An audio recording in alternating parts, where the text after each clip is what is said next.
Броени дни преди да дадем вота си за кмет на Габрово и за общински съвет, аз се срещам с Таня Христова. Срещаме се не в кабинета и както ставаше през последните 4 години, а на едно място, на което цари голяма динамика. И това е щаба на политическата партия, която подкрепя нейната кандидатура. Само че наместо да ме посрещне с разлистени програми и дебели бележници, Таня Христова предлага да пием кафе. И аз смятам, че интервюто ни трябва да има точно такова звучене. Защото винаги съм казвала, че нас ни управляват хора, не чиновници и администратори. И от факта да останем хора, дори и тогава, когато ни избират за кметове, зависи какво ще е бъдещето на един град. Затова първо и благодаря за хубавото кафе, а после и казвам добър ден. Добър ден, за мен е огромно удоволствие да пием заедно кафе. Ами, най-вероятно през последните дни времето за кафе е много скъдно. Така е, но пък в този динамичен период може да се научи много и аз научих много. Идвайки насам си задавам едновременно два въпроса. Първо имам визия за себе си, че на един кмет винаги трябва да му се дава шанс да управлява 2 мандата, ако разбира се в предходния се е справил добре, защото само тогава той ще може да представи цялостната си концепция и визия. Но после знам колко тежък беше периода. И си казвам тук на предела, какво си мисли Таня Христова? Дали всичкото това трудно е мотивация да продължиш или едно известно притеснение, Божичко, идва още по-трудното? Мисля, че много точно сте успели да усетите динамиката на вътрешните усещания, които вълнуват мен, като доскорошен кмет на Габрово през един, бих могла да кажа, много динамичен и труден период, но пък изпълнен с много резултати, то видими резултати. И на прага в битката за още един мандат, където наистина предизвикателствата ще бъдат изключително много, отговорността още по-голяма и разбира се силата и енергията, която трябва да мобилизирам аз и всички, които се впускат в тази битка, е изключително отговорно за нас. Летвата е вдигната много високо. И аз предполагам и какви са усещанията на другите кандидати. Летвата наистина е вдигната много високо и това се усеща по срещите с хората. Без значение дали срещата е организирана или спонтанно случила се на улицата, на село или в квартал на града или в центъра на нашия град. И за мен е изключително удовлетворително за това, че хората искат нещата, които са хубави, да се случват в нашия град, в нашата община. Това означава, че надеждата отново се е върнала, защото няма по-тъжен момент от този, в който да виждаш, че можеш да решиш проблем и никой да не го забелязва. А в нашия град, в нашата община, в хората, които живеят тук, в очите им се чете надежда. Разбира се, тя е съчетана и с много притеснения, с много тревоги, но пък това, което виждам аз и усещам, е, че желанието на всички е заедно да се борим и хубавото е, че виждаме, че посоката, която сме избрали, е правилна. И Габрово, както винаги съм казала във всяко едно интервю с вас, има надежда, има голям потенциал и нещата, които се случват в нас и около нас, са тези, които ще дадат човешкото, истинско измерение и развитие на Габрово. Сега се сетих и връщам лентата на едни други избори преди повече години. Сещам се тогава какво искахме от кветовете и за какво мечтаехме. Да ни се окоси гробището, да ни се запълни някоя дупка на улицата. И сега си давам сметка колко пораснали са изискванията ни и че габровци вече в представите си имат много по-различни неща. И това е невероятното според мен, което се случи. Да, скоро си говорихме, че е много важно хората да успеят да си вдигнат погледа от това да гледат тротуара, да се притесняват не дали ще се спънат в неравност по тротуара, а да вдигнат погледа си нагоре и да настояват за повече възможност за качествена заетост, за повече места за спорт и забавление, и изобщо за онези неща, за които мисля, че всички трябва да мечтаем, а то е свързано с качеството на живот в нашия град. И много хубаво, че стъпка по стъпка, дори бих казала за доста кратко време, ние успяхме да повдигнем погледа на габровци. Разбира се, не мога да претендирам, че сме успели да направим всичко това, което искаме да направим. Проблемите, за съжаление, са доста. И те присъстват както в града, така и в селата. Но пък със сигурност показахме, че можем да решаваме тези важни неща, които дълго време са били отлагани, и да дадем шанс на хората да мислят за много по-различни възможности, да настояват и да предлагат решения. А няма нищо по-хубаво от това хората да предлагат решения. Да, разделихме се с минимализма. И мисля, че сега хората станаха по-смели в мечтите си и в желанията си. Аз не бих била чак толкова смела да твърдя, че сме се разделили изцяло с минимализма, защото, за съжаление, има места, които наистина се нуждаят от подкрепа, от онези задължителни решения, които ще направят животът им достоен за 21 век. Говоря за местата, които дори в града все още в тях липсва канал, има изключително сериозни проблеми с осветлението и няма нито една детска площадка. Но ми се иска да живеем в град, в който няма квартал, който да не дава възможност за майките да заведат децата си и те спокойно да играят. Това ми се иска съвсем скоро да бъде решено в нашия град. Много ми харесва това, което напоследък започна, макар и леко плахо, но със сигурност категорично да се случва, е бизнесът да започне да заявява своята ангажираност и да настоява заедно с институциите, заедно с държавата, Габрово отново да се превърне в индустриален център, в който най-добрите инвестиции, най-качествените производства отново са факт. А това е нещо изключително важно, защото профилът на Габрово, неговото местоположение, неговите традиции, това, което и в момента се случва с развитието на проекта за обходен път и тунел под Шипка, е гаранция, че нещата тук се раздвижват и бизнесът може наистина отново да бъде фактор, който да привлече млади, качествени хора, които да изберат Габрово за място за развитие и за живот, и всички от тези тревоги, които наистина всички, без значение млади или по-възрастни, споделят, да бъдат история. Това най-вероятно е част от програмата. Така е, тя е част от ангажиментите и от усилията на общината, която е длъжна да създава условия за развитие на бизнес, за повече култура, за възможности за спорт. Често пъти към нас се обръщат хората с въпроса как общината, как кмета може да създаде по-добра и качествена заетост. Това едва ли може да стане само с усилията на един кмет, но една община може да бъде изключително важен и обединяващ фактор, който работи за развитието на местния бизнес и за привличане на нов, който да избере Габрово. Иначе заплатите, условията на труд, това са ангажимент и задължение на съответните хора, които се грижат за развитие на бизнеса. Но хубавото, което се вижда в Габрово, е, че наистина фирмите, които се развиват в нашия град, създават едни добри условия за работещите. И това се вижда по начинът, по който реагират хората. Аз съм изключително удовлетворена от това, че нито едно място, което посетихме, нямаше страх, нямаше притеснение да ни се скарат, много по-малко да ни похвалят, но това е естествено. Човек бързо свиква с нещо, което е добро и иска развитието на неговата улица или на градът му да бъде все по-възходящо и възходящо.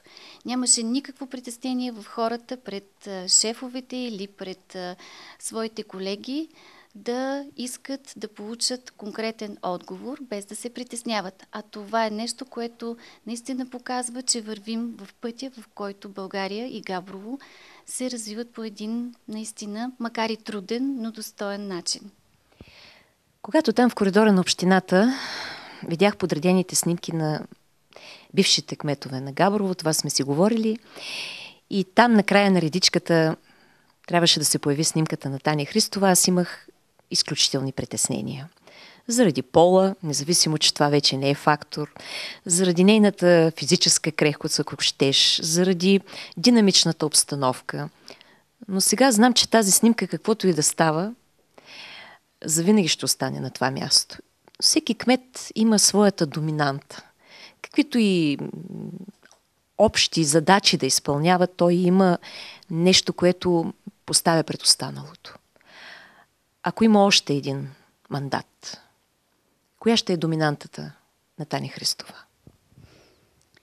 Труден въпрос. Надявам се, че освен това, че ще бъда първият кмет, който се различава по пол и който ще се появи в тази изключително важна редица, по-скоро редици от хора ангажирали и отдали живота си за развитието на Габрово, защото съм убедена, че няма човек, няма кмет, който да не е посветил съдбата си за Габрово. На мен ще ми се падне вероятно много повече отговорност и много повече очаквани, отколкото на всички останали мъже. Може би защото по стечение на обстоятелствата от нас жените напоследък очакват всички чудеса да се материализират. Надявам се, че всичко това, което сме успели да направим, разбира се, не без известна доза грешки. Но кой човек не греши на този свят? Още по-хубавото е, че наистина намирам лично аз смелост да си го призная и да потърся начин, по който грешката да бъде поправена. Дай Боже това да се случва. Казах преди мъничко, че тези нови 4 години, ако Господ и хората са рекли да бъдат в ангажимент на мен като кмет, ще бъдат доста по-трудни и доста по-отговорни. Защото от тук насетне много по-малко ще бъдат грешките, които ще бъдат прощавани. Изискванията към всяко едно наше действие ще бъдат много по-високи. Това обаче, което ми дава увереност и някак си ми вдъхва спокойствие, което не е свързано с пасивност, е, че виждам желание в хората да участват и да подкрепят нещата, които са важни за нашия град. А няма по-хубаво от това идеите, които кмет, община предлагат, те да бъдат реализирани заедно с хората, защото те не са за един кмет.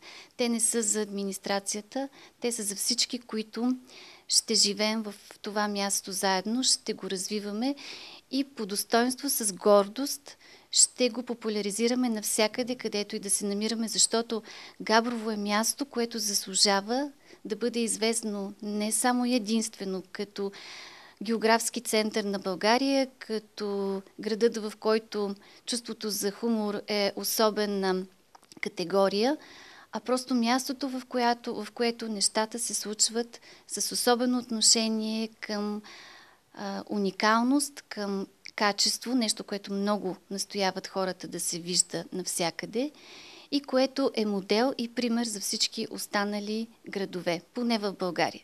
Много често, между другото, ни дават за пример, но отвън.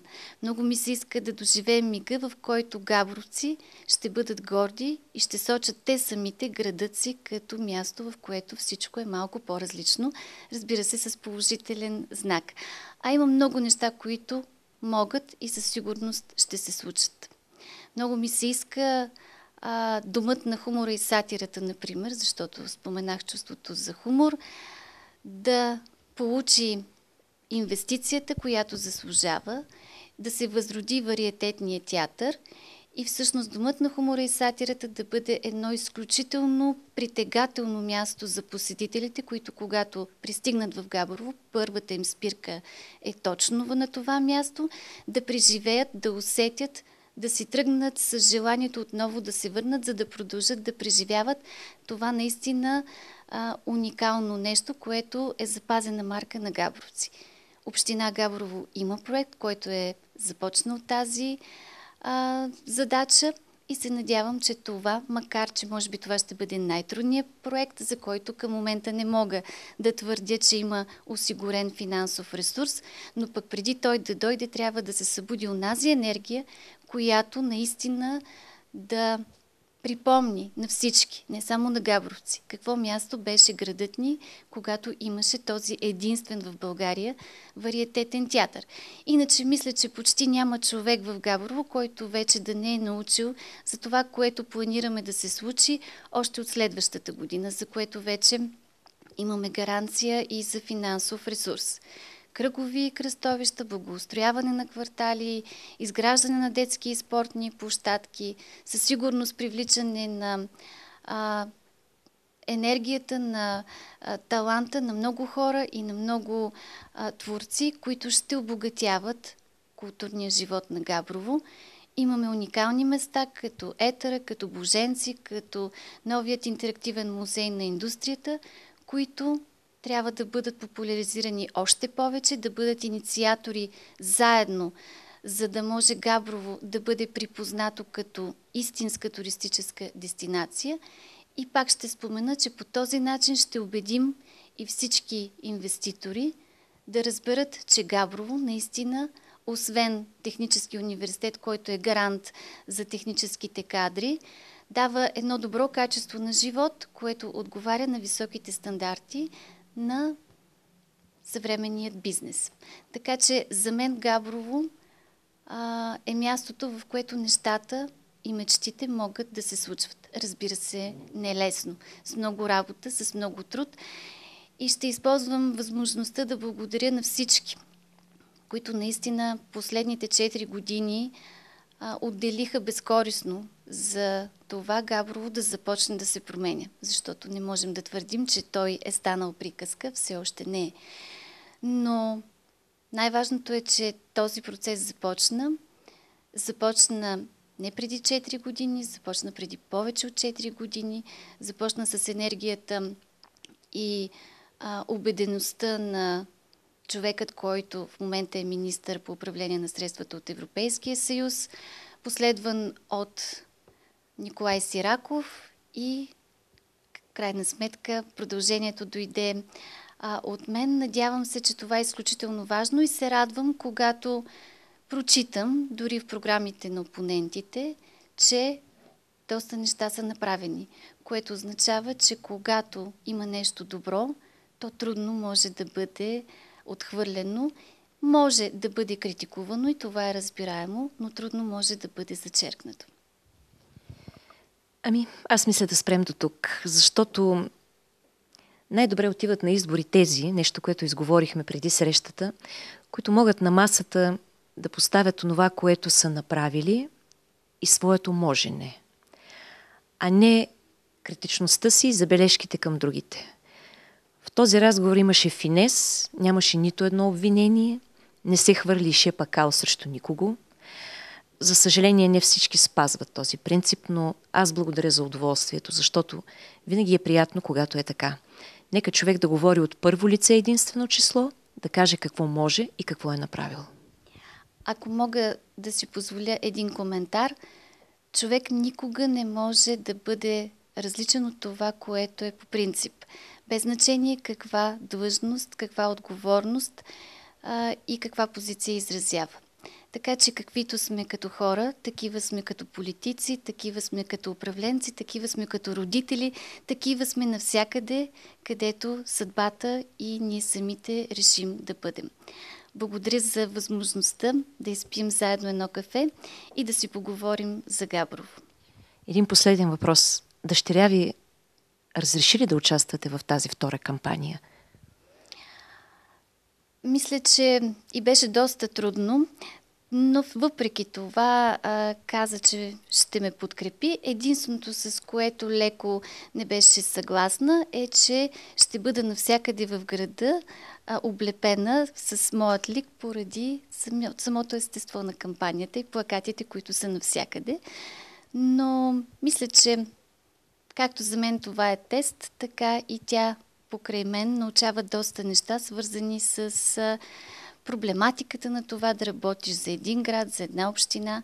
Мисля, че вече почти е разбрала, че майка и по-скоро е посветена на Габрово, отколкото понякога на нейните проблеми. Слава Богу, пак ще кажа, радвам се на едно прекрасно дете, което се надявам да бъде един достоен гражданин на Габрово. Аз благодаря за това интервю. Беше ми приятно и завършвам с това, което всъщност ми казаха хората. Докато съм снимала предавания, задавам въпроса: какъв град стана Габрово? И когато попитах за доминантата, всъщност отговорът дойде през хората. За мандата на Таня Христова те казаха: красив. Мисля, че това е много хубава дума. Габрово наистина стана един красив град. Случиха му се и още много неща. И трябва да си сляп, за да не си ги видял. Но сега да пожелаем на добър час, дано да се случи най-правилното на този политически избор. Няма да е лесно в тези дни, динамиката ще е голяма, но Таня Христова е свикнала. И аз съм сигурна, че тя ще вземе поредния си изпит.